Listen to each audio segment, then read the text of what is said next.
এই প্রোগ্রামে উপস্থিত হয়েছেন পাবনারী সন্তান আমেরিকান প্রবাসী ইসলামী আন্দোলন আমেরিকার মডার্ন দায়িত্বশীল জনাব আশরাফ হোসেন আকবর, সম্মানিত গভর্নিং বোর্ডের সদস্যবৃন্দ, সম্মানিত শিক্ষক শিক্ষার্থী মন্ডলী, সিরাজগঞ্জ শিক্ষার্থীবৃন্দ, অভিভাবক মন্ডলী, আমরা আল্লাহ শুকরিয়া আদায় করছি শত ব্যস্ততার মাঝেও 2026-এর বার্ষিক ক্রীড়া প্রতিযোগিতার আয়োজন করতে পেরে।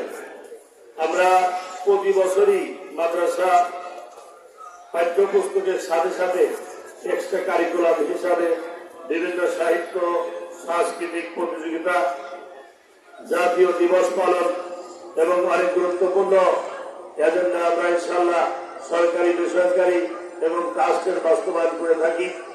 সেই আলোকেই বছরের শুরুতেই আমরা বার্ষিক ক্রীড়া প্রতিযোগিতা দিয়ে শুরু করলাম। এই বছরে আমাদের